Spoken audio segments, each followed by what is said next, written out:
Previously on Anywhere Man. Comment about safety out here. There's a few things I wanted to mention. I don't deal with a lot of other travelers while I'm out here. You're at their mercy once you get in their car. You're at their mercy once you get on a train with them, too. Something to think about. You don't know from a hole in the wall, you don't know what's going to happen when they get that 8th drink in them. You don't know how they're going to react when things get stressful and stuff like that. You don't know how level-headed they're going to be. All these people are really lonely, and I don't hold it against them, but they latch on to you. It's happened to me 5 different times now.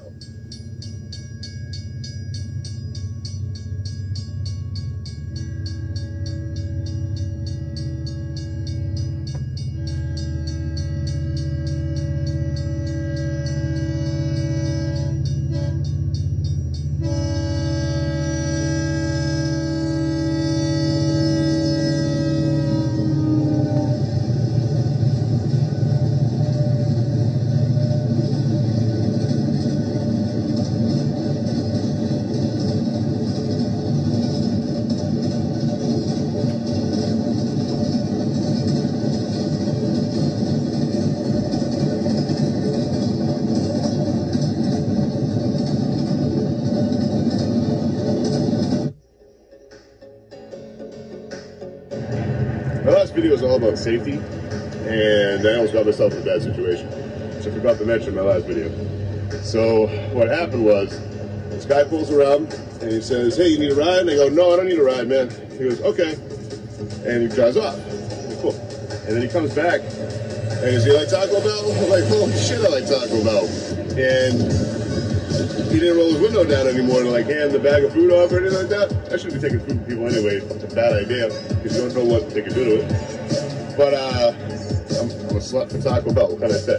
So the guy unlocks his door and he opens it up. And I'm like, all right, you know what I'll do is I'll sit in the car. Now meanwhile, my gear's still out on the sidewalk I was walking on. And I'm like, I'll sit in the car, but I'll keep my feet outside of the car and then I'll be all set. No. Because he decided driving. So he's a nice guy. He's a nice old guy. I didn't feel like I was in danger at any point, but it was weird. So he just starts talking. And I'm like, hey man, I gotta get back to my gear. If I get stolen, I kind of just die out here. I need to survive. And he was like, oh, okay.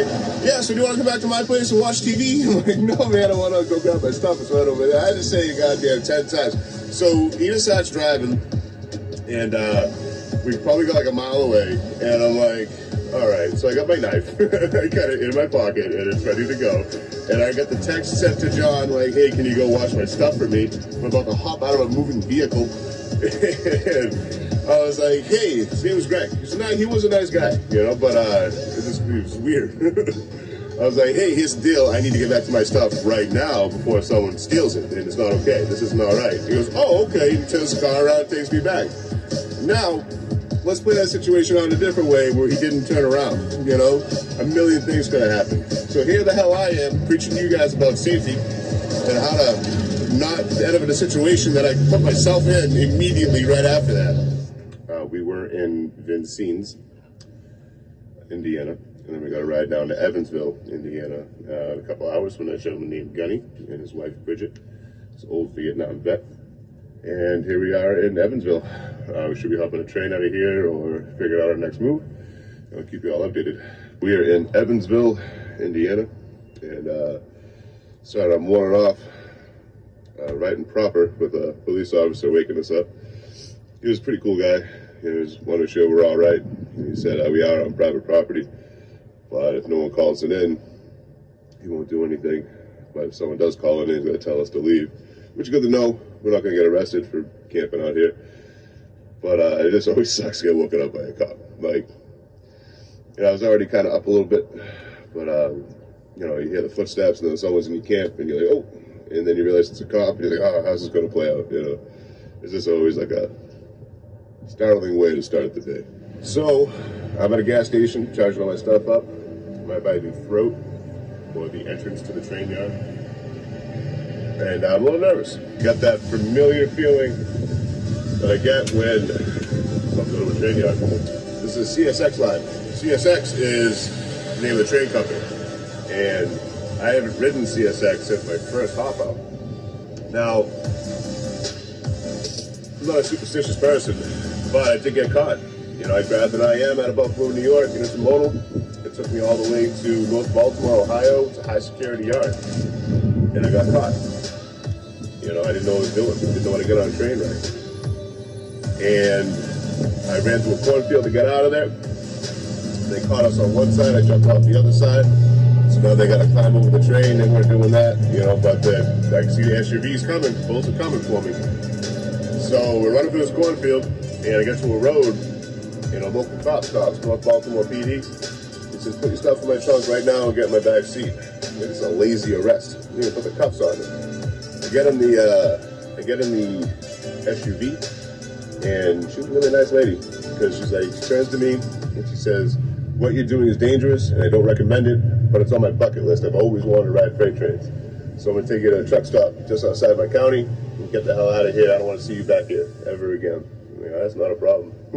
Okay, so I am in the CSX yard. I got tracks in front of me and tracks behind me right here. They're both going that way to where the yard is. I can't see the yard from where I'm at. I had to kind of tuck away real quick. One of the local businesses, there was a guy outside. I was on an overpass. I was completely exposed. And he saw me. He was like, hey! So I decided hoofing it and then tucked into the spot. No one can see me where I'm at, so it should be okay. It is a giant spot to set up the camp. I saw a little bit of debris, but nothing crazy. There's not a lot of beer cans, so hobos probably use this and not the local homeless, which is the biggest difference you'll see in camp spots, is the amount of trash. I have a pretty good idea of where the yard is, right past me over there. I'm gonna check it out tomorrow when the rain stops, or tomorrow morning. I'm gonna hunker down for the night. It is a leafy area, so I have my trusty rake here. Some would call it a branch. And I'll use that to clear all the leaves away. That way I can see any sticks or rocks. I know exactly where I want to set up my camp, my tarp. So that way too, if spiders, ticks, chiggers, anything like that are floating around, I'll be okay. They won't mess with me while I'm sleeping.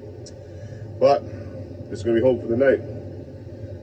I really hope the guys can call the cops on me. I always like to see how visible my tarp is from where you could get to it. So there have to be a worker on this track or a bull on that track, and they would have to look out here and see nothing. You would have to walk all the way around here to get a good glimpse at it. And there's no reason to be back here, you know? But if I ever get caught, whoever catches me deserves it.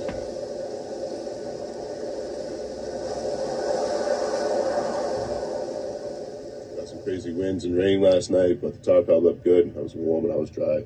No groundwater or anything. You know, it was pretty nice. It was relaxing, not gonna lie.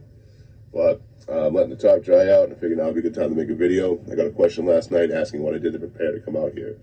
I did a lot. I did a lot of preparing to come out here, and it was more to just give me the confidence to come out.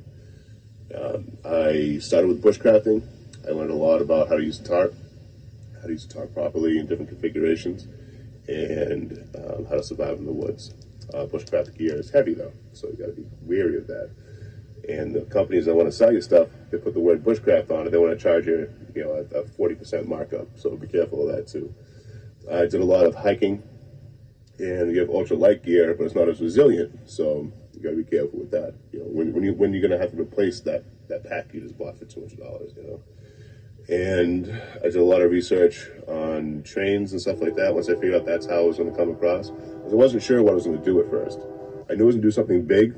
It was either going to be like the Appalachian Trail or one of the other 3 major trails in America, or it was going to be hitchhiking across the country, or just hiking across. I knew I was going to be doing something, I wasn't sure what. It took me a while to find freight trains. But once I did, I wanted to be safe on them. So I started by looking up all the training manuals. There's a lot of safety videos out there, especially on YouTube. A lot of safety videos out there about how to get on a train properly from train companies themselves, teaching their employees. And it teaches you the dangerous parts about being in a train yard and dealing with freight trains. And that was crucial to my survival out here, I'm not gonna lie. Because like I said, there's a lot of people that said they knew what they were doing, and then they put themselves in bad situations. And I prevented myself from being in that situation from having that knowledge, and it really helped. And I practiced every day, I worked out every day, still wasn't enough. Coming out and actually doing it is different. You know, It's a lot different doing it a couple hours a day between doing it for 12 hours a day. Nothing can fully prepare you until you come out and do it. But it took me about 1.5 years to really get all my research in and make the leap, and I'm glad I did it. I wouldn't trade this for anything in the world, to be honest with you. I don't know if you can see the train back there, but that's why I set up right here, just to be able to watch the yard and the trains coming in. So this train just stopped right back there, and it's gonna stop for clearance. I've noticed it all night. It'll stop for clearance into the yard, and then it'll keep going.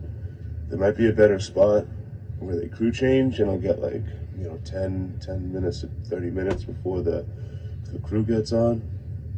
But right here, I'll get like 2 minutes. So if something rideable stops here and I'm all packed up, I can just get on that.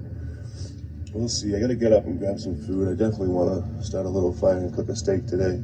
Been fiending for some meat. But I think this might be my spot. What I'm looking for here are the cars. So there's only one here right there. It's not an SUV. Usually the Bulls drive around in a white or black SUV. So I'm trying to keep an eye out to see if I can see any roaming around. Usually they're Suburbans. So if I can see any in the area or any around the yard, even on the street, be a good indication that there's a Bull here. I don't think there is. Looks like a really low security yard. Whenever you see one without a fence, it's always a good sign. Watching the trains today, I don't know if anything's going to come in the afternoon. It's going to be really cold tonight. So I'm going to try to catch one. I know they come about 9, 10 o'clock in the morning for the last 2 days. So I'm going to try to catch one at that time tomorrow. So it's going to be really cold tonight, like I said. We're talking mid-teens. So I got a little fire pit going. Basically, I'm going to have the long fire. It's going to extend this whole pit and be really low. So I can get much higher than that because I don't want a lot of light that'll get me caught. All right. The most labor-intensive part of this is done. Got all the firewood. I got sticks there, no wider than my thumb, slightly bigger, even bigger. Everything I sawed up, I just took a whole tree that looked dead, knocked it over, and sawed the whole thing out, and then the railroad ties. And that should get me plenty of coals to last the night. But because I just said that, it means I'm going to run out probably 2 hours. So now that I got my coal bed going, I want to explain exactly what the design here is. The radiation from the fire is going to keep moving into that tarp and keep on going throughout the night. And if all else fails, I can take that side of the tarp, stake it down in my sleeping bag. I should be good. But ideally is this will keep radiating heat off a giant coal bed, making no light, but keeping me warm all throughout the night. So with this setup, right now I'm just wearing a t-shirt and my jeans and my boots. It's 30 degrees out, and I'm still worried about sweating. It's got to easily be 75 between the fire and the tarp, and it's the same temperature all the way through. If I go on the other side of the fire, freezing, immediately cold. I figured now would be a good time to talk about what I'm going to do next, which is anything. I'm going to take a train south from here. I think I'm going to head a little bit more south, but for a little bit of while, I'm just going to go where the trains take me. You know, I'm going to stop looking up exactly where I'm going to go and planning out my destination and just go for it. So, wish me luck, y'all. Let's try it out. Winterland, tell me all your secrets. Fill me in on your wildest moments. Colored trees, your yellow leaves move me. Dancing roofs, your painted red shakes the room. When I get there, I'll let my feet roll. When I get there, I'll break in your arms, I'll lose control. When I get there, I'll know the answer. Let me know when I get closer.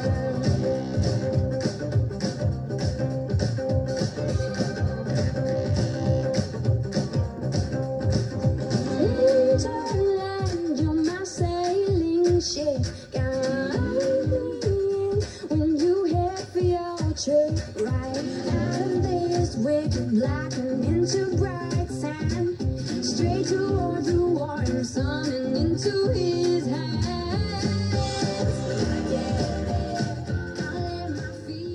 All right, we got the CSX yard right here. This trucker just pulled up to have a cigarette. And look at the name on the truck. So while I'm waiting for my next train, Stove the Hobo's favorite pizza stop gas station, his truck pulled up. Just to clarify who Stove the Hobo was, you can find him on YouTube as well. And he passed away, I want to say in 2017. His favorite place was Casey's. So I got pizza. Man loved his beer. And it's inspiration to a lot of us out here, you know, doing our thing. So this is kind of exciting because I didn't realize that intermodals went this way. So if an IM comes here and stops, I could get some serious miles in. You know, they'll keep going. They're high priority, so other things side out for them for the most part. I've only been an IM that sided out maybe one time. And yeah, this one's going a little too fast for me to hop on the fly. You can tell by the wheels. If you look at the wheels as they go by, if you can, we've got a good one here. If you can see the 3 pins in the middle clearly, then you can get them on the fly. They're not going too fast. But otherwise, big things going fast seem like they're going slower.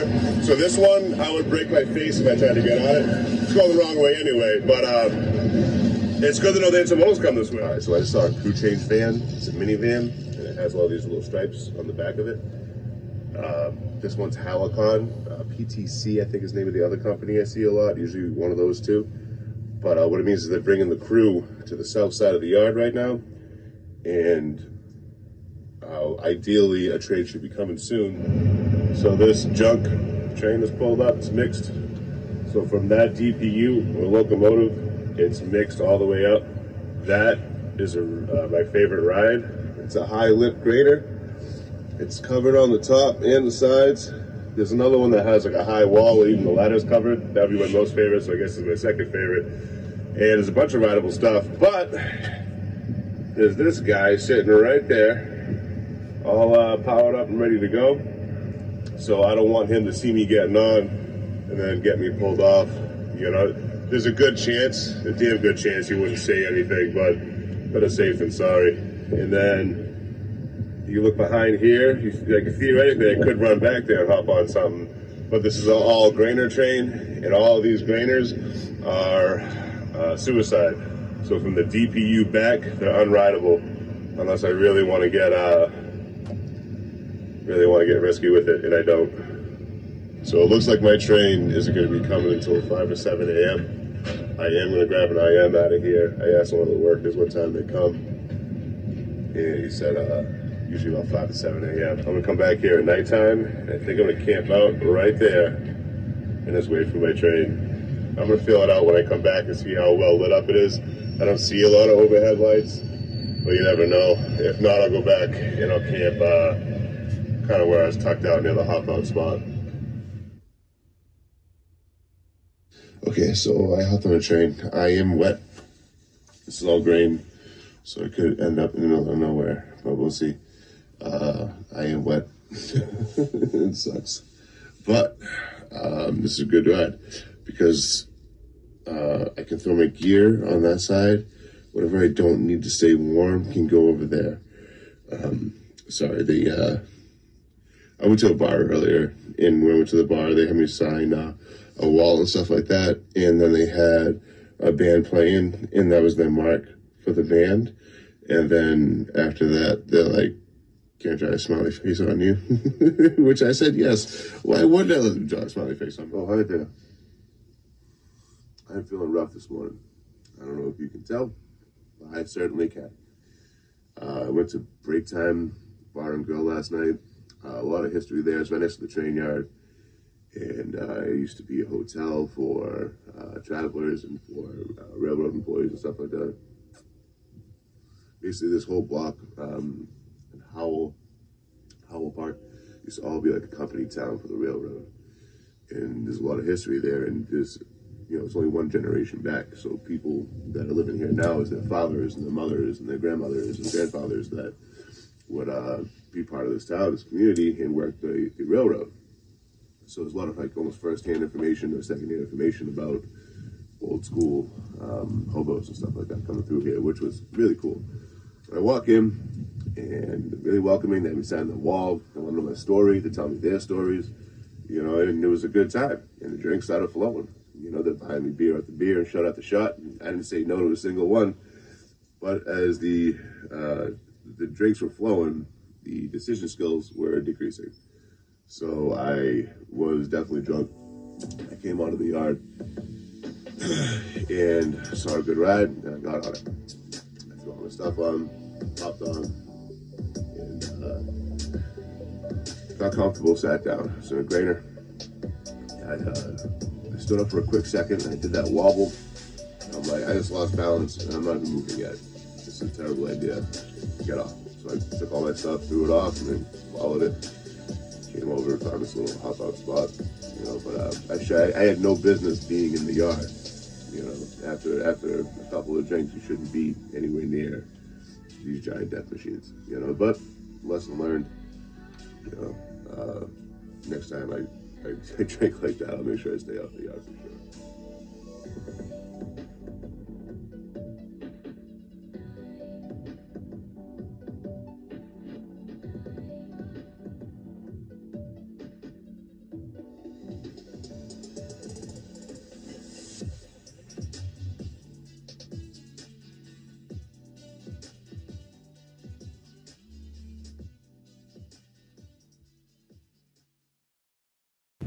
Hey y'all, Troy here. Just want to say thank you to every single person who's donated to the bail fund. It goes a long way from replacing crucial gear that I need to survive and just having a warm meal and a couple beers every once in a while. Really, I can't express enough gratitude for y'all.